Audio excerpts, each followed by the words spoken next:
back to our channel. Today we're going to break down the pose, the quite common pose, Warrior I or Virabhadrasana I. Oftentimes when you are in a class and this pose is cued, we are often told to square our hips forward, and you might find that your knee doesn't like that so much. I used to practice this pose when I first started practicing yoga years ago, and that was always the cue that I heard: square the hips forward, square the hips forward. And I really didn't like that pose, and I felt like every time I practiced it, I was doing it wrong, because when I tried to square my hips forward, my back knee would kind of twist in a weird way. And I'm going to break that down anatomically so that we can understand why that's happening. Maybe it's happening to you as well. And we're just going to try and find different ways to enter into the pose and exit the pose and kind of feel our best when we are practicing Warrior I. So go ahead and grab your mat and I will meet you over there. Okay, first off, we are going to start at the very back of our mat. And just go ahead and find a nice comfortable stance. And while you do so, you can kind of shake out your legs, shake out your arms a little bit, just get warmed up for this pose while I kind of jabber on about why the previous cue about squaring your hips isn't so great. So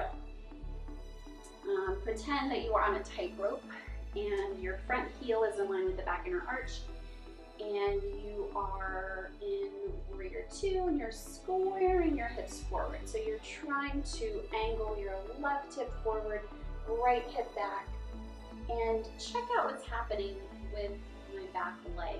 So if I am pressing down through the edge of my foot and my front heel is in line with the back inner arch, most likely you'll see this in a transition from Warrior II or Warrior I to Warrior II, where Warrior II stance is the same setup, so front heel in line with the back inner arch. And I also have a pose breakdown for Warrior II, and I will link it to this video so that you can check that one out as well. But that's not often my favorite transition from Warrior I to Warrior II, just because, and I'll explain more. Okay, so traditionally, this is how we set up Warrior I, right? So front heel in line with the back inner arch, back of the edge of the foot is anchored down. Now, if this foot is anchored down, my knee joint is tracking over my toes in the back leg, and also in my front leg, okay? My knees are fairly happy here right now. But then the cue comes up to square the hips forward. Now, check out what's happening. If we follow my hip bone that's spiraling forward, and then we check out my knee joint, ouch, that's not fun for me. It's not fun for my back knee. And then, we're asking our arms to reach up, and then it just puts a lot of pressure in the low back, and it feels really wonky. And if you're ever in a pose and you feel just super wonky, ask yourself what's happening in the pose and see what you can do to change it. So some of the ways that I've changed Warrior II is I widen my stance. So my feet are on two separate tracks. No longer is my right heel in line with the back inner arch, and that changes that transition. So if I were in Warrior I and I asked myself to go into Warrior II, then I would have to go boop, boop, boop with my front foot. Super awkward transition. So feet are on two separate tracks. Then instead of asking my hips to square forward, what if I brought this twist higher up along the spine? So lifting here, my left foot is still anchored down, my right knee is still bending over my right toes. What if I lifted a little bit higher and twisted my chest, my heart, and my shoulders forward? Now I'm getting a nice twist in the upper back, which feels good. but my knee stays happy tracking over my left toes. So instead of going cranking forward and asking my hip to move in isolation, which it doesn't want to do, I'm instead allowing my whole body to enter into this pose, enter into this party, right? And lifting up from here. And I don't even have to twist completely forward. I can keep angled towards the upper left-hand corner of my mat, okay? So let's break that down in how I would set this pose up. So standing at the back of your mat, and go ahead and just angle your left foot out to the side. It doesn't have to be any particular angle. I'm not going to say 45 degrees or whatever. It's up to you. You can even kind of kick out your foot a little bit and see where it lands and where it feels comfortable for you, where you can press down and feel really stable there. Now, if you look at from the front view, notice that my feet are somewhat hip width distance apart, right? They're not, wider, and they're not closer together. They're going to stay hip width distance apart, okay? So keeping that in mind, left foot planted down, and you can kind of even bend your knee, make sure your knee is happy here. From here, take your right foot and step it just straight forward. It doesn't have to be a super big step. We're just kind of feeling where we've landed here. It's off of my right hip, and then I'm going to take one more step forward. And you can kind of bend both knees and see how that feels for you. If you want to inch your right foot forward even more, if you feel like you want a wider stance, go ahead. If you want to step back a little bit, that's okay too. It doesn't have to be this super wide stance.